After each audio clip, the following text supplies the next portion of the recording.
bonsoir à tous, petite vidéo imprévue. Le Barça vient de perdre le Classico 3-1 face au Real.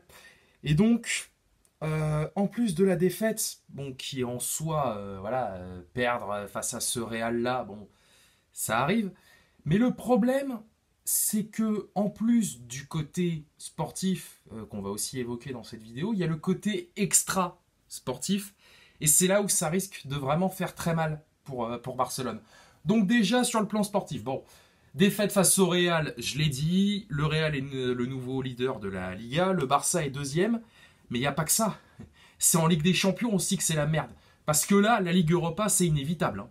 Il faudrait un miracle, enfin un double miracle même, il faudrait que le Barça batte le Bayern, ma foi, pourquoi pas, mais surtout, il faudrait que l'Inter perde contre Pilsen. C'est pas impossible, vu que l'Inter, bon, c'est un peu des montagnes russes, hein, tu sais, un coup ça va pas, bon. Mais là, il faudrait vraiment ce double miracle pour que le Barça accède éventuellement au huitième de la Ligue des Champions. Et, autant le dire tout de suite, hein, je l'annonce, si le Barça va en Ligue Europa, eh ben ils l'auront pas. Ils ne la gagneront pas. C'est absolument infaisable. Et là, on en arrive au côté extra sportif, le côté terrain, j'y reviendrai en fin de vidéo.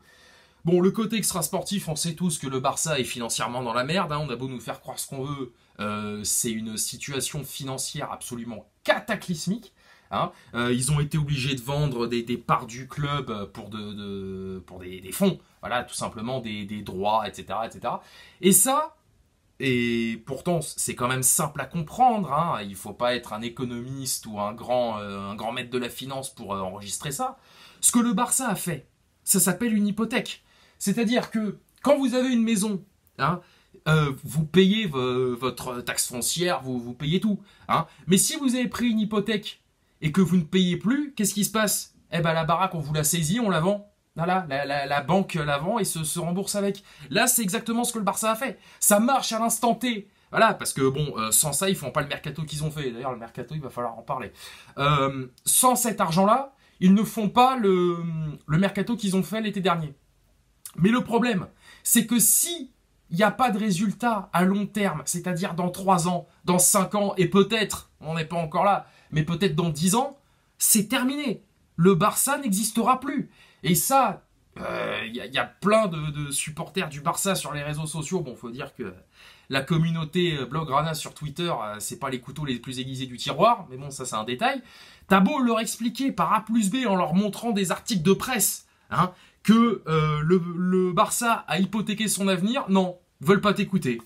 Ah, pour eux, tout va bien, ils vont régner sur l'Europe, ils vont être champions d'Espagne, mon cul, ouais. Donc, voilà, bon, après, on fait pas d'un âne un cheval de course, hein, qu'est-ce que vous voulez que je vous dise? Mais ça, c'est quand même d'une gravité. Et en plus, là, au moment où je tourne, les mecs ont hypothéqué leur avenir sur des dizaines d'années. Là, ce qu'ils ont fait, leur connerie de levier économique de merde, là, ça va partir sur une hypothèque pendant 30 ans, et ils ont tout bousillé en 4 jours. Voilà, la Ligue des Champions, on n'en parle plus. Alors le championnat, bon, mais le problème c'est que si tu sors en Champions League, en championnat, ça va pas se remettre comme ça, et puis le Real va certainement pas baisser de régime.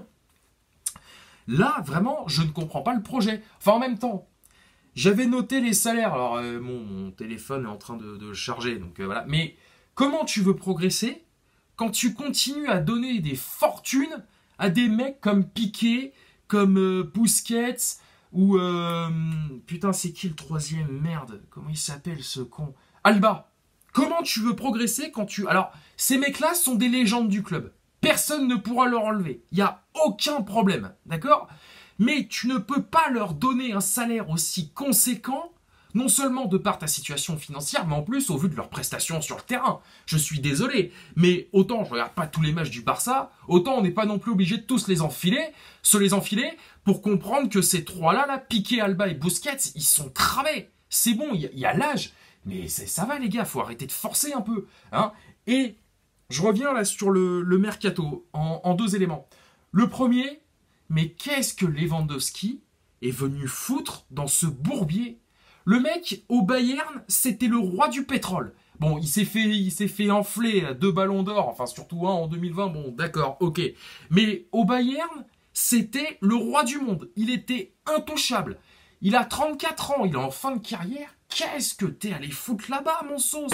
Au Bayern, attends, au Bayern, il y a encore Müller qui est au top de sa forme, Kimmich qui est exceptionnel, Neuer, malgré que le mec, il est quoi, 36 ou 37 ans, il est encore là. Attends, une attaque, même tu recrutes Mané, on s'en fout.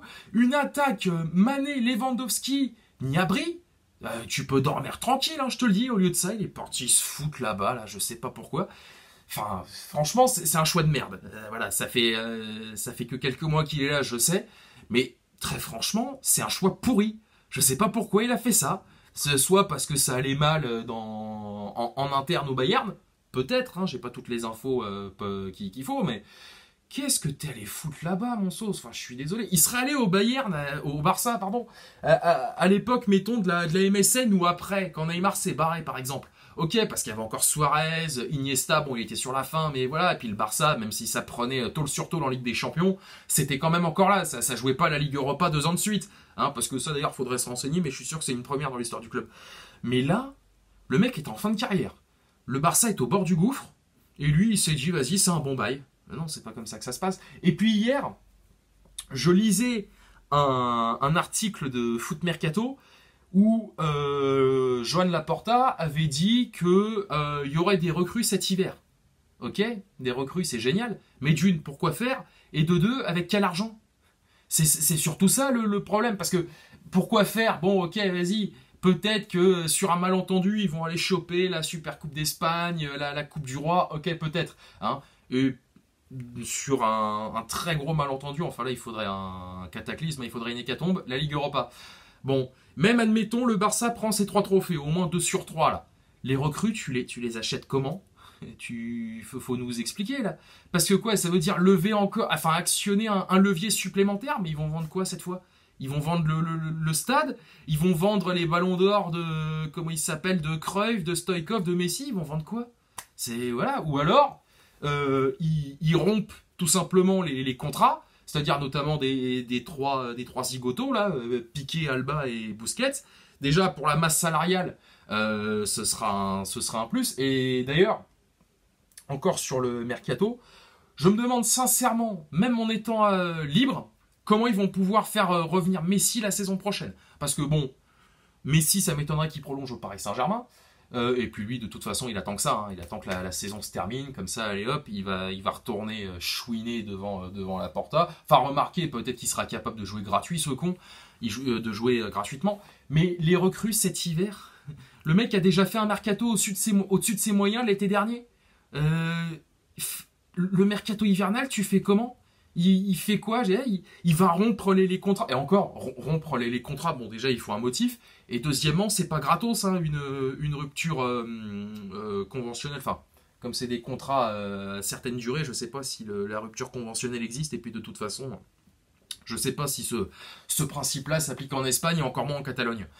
Enfin voilà, là vraiment, faire tout ça pour tout perdre en aussi peu de temps, ah c'est chaud.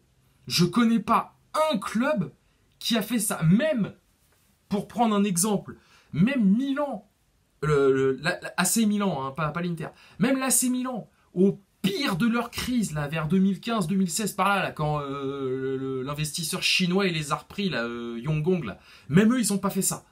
C'est quand même, enfin, je sais pas déjà d'où ils ont sorti ce système de levier. Ça, c'est la première fois que j'en entends parler. Bon, bah, ma foi, c'est une innovation. Mais waouh, putain la vache. Donc là, je sais pas à quoi va ressembler la fin de saison du Barça. Enfin, déjà, on va voir comment ça se déroule jusqu'à la Coupe du Monde. Je sais pas comment ça va se passer. Mais si j'étais à la place d'un supporter lambda du Barça, là, je serais en train de me chier dessus. Mais clairement. Et Laporta, c'est pareil. Hein. Laporta, il a beau dire, il a beau faire. Je pense pas qu'ils doivent dormir tranquille la nuit. Hein. Enfin, on verra.